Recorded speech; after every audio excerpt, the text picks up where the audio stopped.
It ain't hard to see why the nursery and the gardens here at Eggleston are popular.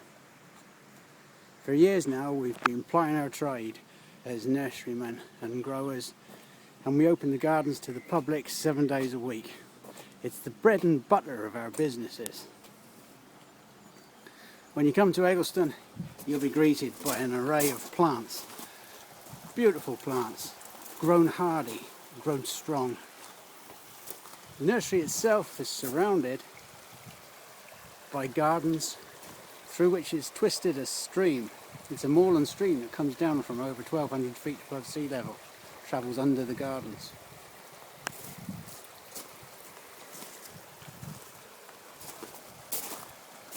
There's a walk around the gardens, 22 stones, you follow the numbered stones around. Not ready for the adults, it just keeps the kids shut up and quiet. Don't like kids. Alpine plants are grown in-house. When they get too big for the pots, they're put into larger ones, like Helen's doing here. Nice to see her doing some work for a change. And from then on, a little bit is added to the cost of the plant, and they're resold. Healthier, stronger, and again hardy plants. We're doing many roses, but we always do David Austin roses. Not because we're snobby, but because we found that they're the best plants, the best roses we can get. They're expensive, but worth it, and nicely presented. It's in a relaxed atmosphere, it's easy, happy. And in the summer we're really popular. This is the shop area. On a weekend this place is heaving with people. I'm very proud of these gardens, and I have one young partner and one not so old partner here. Unlike Partson's Corner, which is my own nursery, here the burden is shared.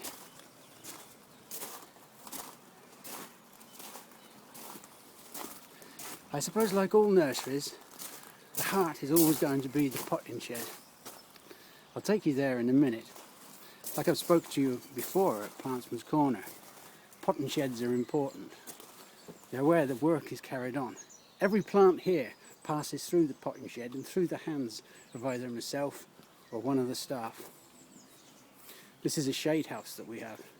I use this for the growing of hostas and other shade-loving plants, Mechanopsis, primulas. They will have a little visit in here. Just growing over is a beautiful big Clematis alpina. Francis Revis, I think, is the name of it.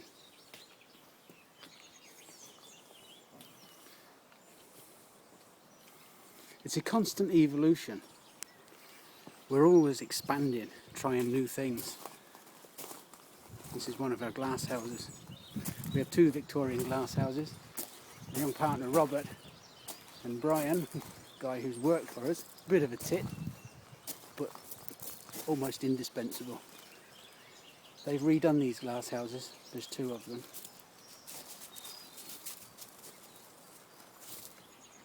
Borders. And this is the heart of the place. This is the potting shed. Any plant you buy from Eggleston will have come through here. The benches have been replaced.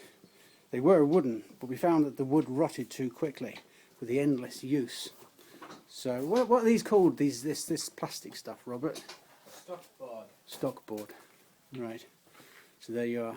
Black stockboard instead of plywood.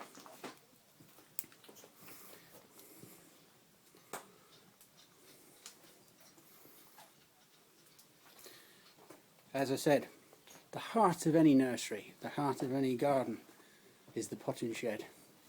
And ours is definitely a beating heart.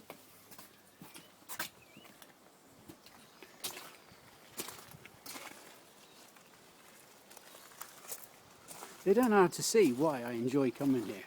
Although my time here gets less and less, it's nice to know that there's young people coming along. Helen, Robert, and it's the future. And these gardens And I'm going to take you on more trips around them, just like we've done with Plantsman's Corner. And I want to explain to you what we have here and why it is popular and why the atmosphere is as it is. These gardens have been growing for, I don't know, 400 years. In that period they've gone through many changes, through many adaptations or evolutions. In that time, different gardeners have come and gone, and they've added their own input. At one stage it was the Italian style. At other stages it's been typical Victorian. But always there's been a landscape, the environment from which this place was born.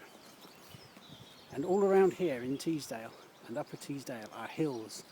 It's the High Pennines. It's an area of outstanding natural beauty, and it's wonderful. And this is just a small part of the Pennines, the High Pennines. This has the ability to make our plants hardy.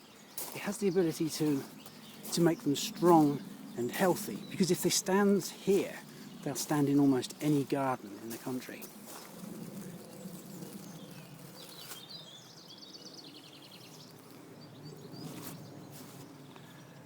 The glass houses were built around the late 1800s, and they were dilapidated, and Robert and Brian had spent the last 2 winters redoing them. They've been stripped out right back down to the bones. New wood has been put in, they've been repainted.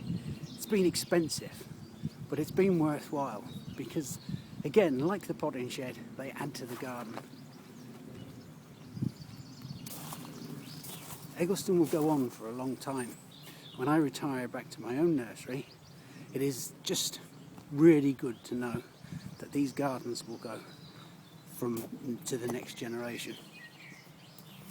When visitors come here, they will find something of interest. Roses, trees, shrubs, conifers, and a host of rare and unusual plants, which we grow here ourselves and which I bring over from Plantsman's Corner, and which we source from other growers. It is a wonderful place, and I would always wish to greet people here with open hands and just say, come and see what we can do, and visit us here in the north of England at Eggleston Hall Gardens.